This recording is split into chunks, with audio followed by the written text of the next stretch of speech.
there were so many boxing places around that you didn't have to go looking for boxing. Boxing was wherever you went. I would walk here. There were so many different places with so many fights in so many years that they're all gone.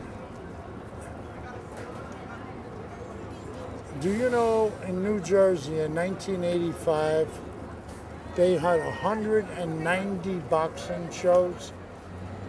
And I'm sure there were close to 100 in New York.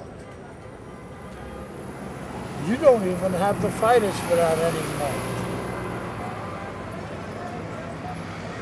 It's become such a deadpan sport that it's a shame, you know.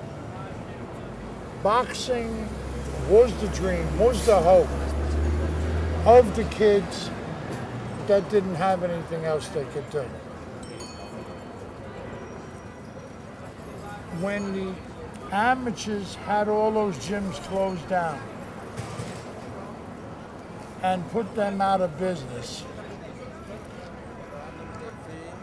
where did those kids go? You know, people can say today, oh, well, they're playing football, they're playing baseball, they're playing basketball. How many 147-pound linebackers,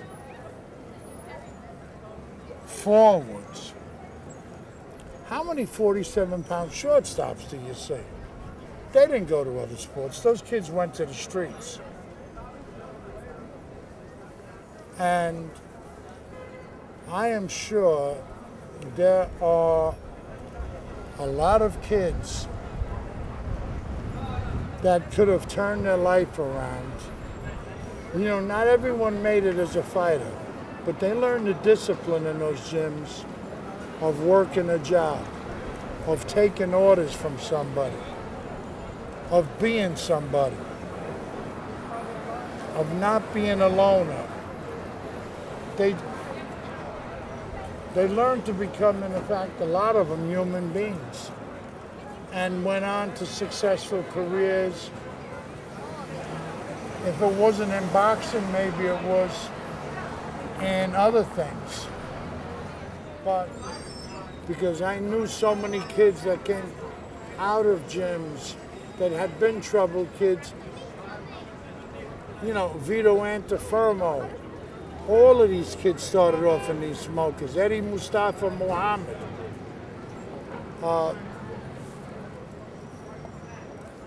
Howard Davis. You know, these kids here don't have a chance anymore. If you're 5'6", you don't have the opportunity to become a basketball player, a baseball player, a football player, a hockey player, but you do have the opportunity to become a boxer. Or you do have the opportunity to compete in boxing. Kids could, you know, if a cop caught a kid in trouble, he'd bring him to the gym. And make sure the kid stayed in the gym and check on him in the gym. And made sure the kid was not getting in trouble.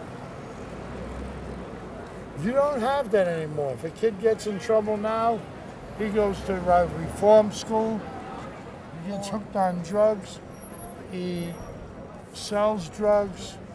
The only way you see kids in gyms nowadays basically are when their fathers bring them in and they're paying the bill.